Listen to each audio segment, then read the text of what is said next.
Located near Pilot Rock, nestled in the Blue Mountain Range of Oregon, is the Kable Creek Ranch. Part of Umatilla County, this area was first surveyed by Lewis and Clark as they followed the Oregon Trail. Umatilla is a Native American term meaning rippling water, or water rippling over sand.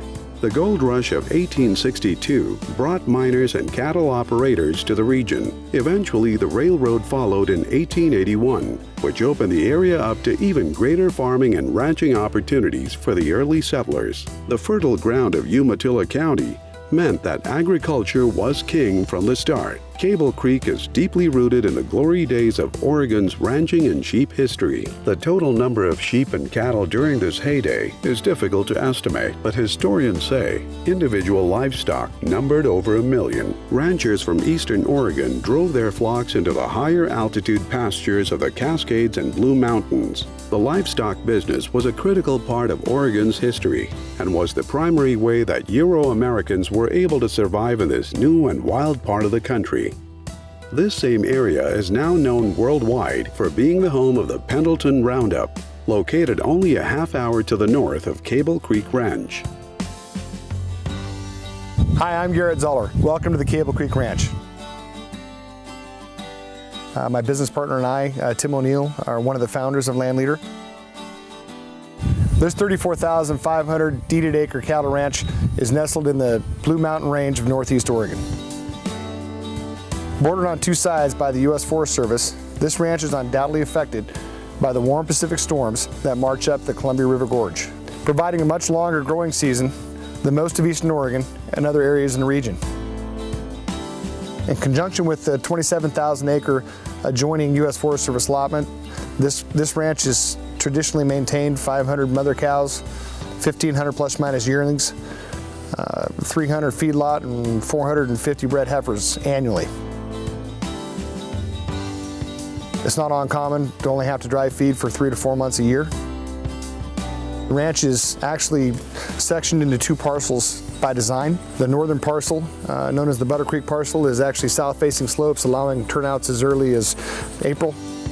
While the southern portion of the ranch, the Ukiah area, is a higher elevation and north-facing slopes that also has an out-of-the-gate turnout to the U.S. Forest Service allotment of 27,000 acres, allowing a much longer graze season until late in the fall. Access to public lands or open range for cattle and stock grazing has been a center of conflict in America's history across the West. When Congress established the forest reserves in the 1890s and the National Forest System in 1905, it essentially ended new homestead filings and limited grazing on public lands. As a result, fewer sheep and cattle were grazed in the mountains. Lower elevation ranches were the best option for all farming and ranching, but space and water were limited. Throughout the American West, periodic conflicts over grazing and use of public lands were called range wars. Many times, these disagreements began between cattle ranchers and sheep farms competing for pasture land. In order to give everyone a fair chance at public resources, the Bureau of Land Management, formerly known as the GLO, or General Land Office, began issuing leases to adjacent landowners after a lengthy court battle with the railroads ended in 1913. Improvements on this property offer 8 different homes, a manager's home, a guest quarters, a guest home, cowboys quarters, multiple homes on different tax lots around the property, a 5,000-foot long runway, 500 miles of fencing, multiple storage units, shops, barns, hay storage. There's a lot of improvements with this property. There's a lengthy list of equipment that's available outside of escrow. This ranch has actually been impeccably maintained. The equipment's all in good shape, the fencing's in great shape. Another attribute to the ranch is that there's no public access to the ranch. It's very private and secluded. It's unencumbered by easements. It doesn't allow access for people to be driving through it. It's very secure. There's live water on each tract of the property, plenty for livestock. We're in the middle of June and there's unbelievable forage that's green, plenty of feed for this time of year.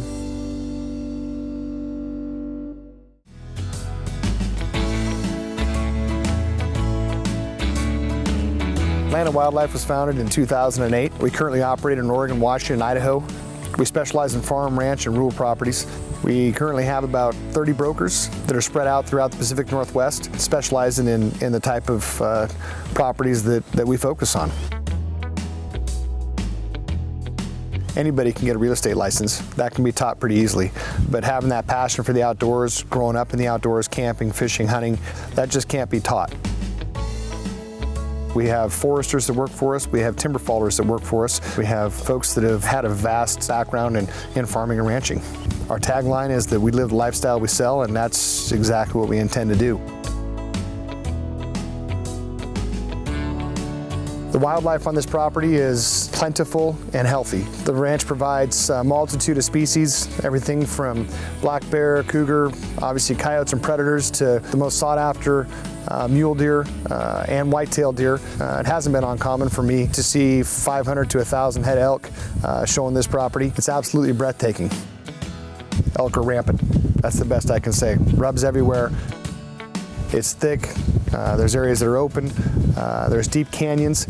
We're standing on a rim today looking down in the canyon and counting elk across the canyon, scattered throughout the timber, all the way up to the high mountain ranges above us.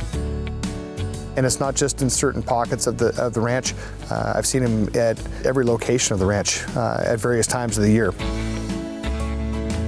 The bulls are healthy. The cows look healthy. We saw several elk today and a lot of calves running around. The whitetail have moved into northeast Oregon over the past few years.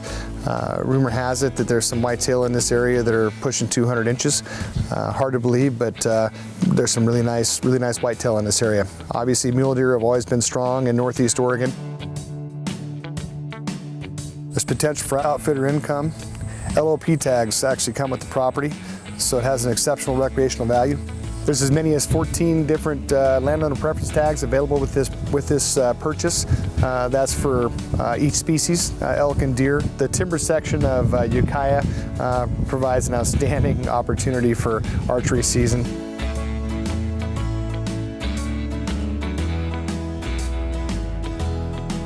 The ranch is unique because it offers a multitude of terrain, climates, and elevations. Everything from vast open rangelands and rock outcroppings to high mountain meadows, streams, and lakes with timber-covered hills. I actually have a spreadsheet, and we've done a lot of research. The Kable Creek Ranch is priced very, very well. We've gone through the research to pull up the assessor sales, recent assessor sales over the last couple of years. It's a lot of acreage and it's a lot of money, but price per acre, it's going to be really hard to beat. I think finding a property that will maintain this many cattle and provide the recreational opportunity that Kable Creek provides is going to be extremely difficult to beat anywhere in the West. And I invite you to take a look at it. It's a very well packaged property.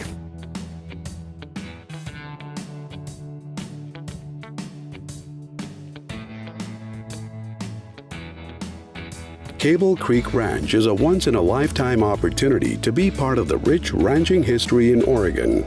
This working cattle operation is completely turnkey and ready for new ownership. The vast array of homes, outbuildings, and infrastructure make this property truly unique. The opportunities for recreation and time with a family are endless. For more information on this or other properties in the Great Northwest, contact the team at Land and Wildlife today.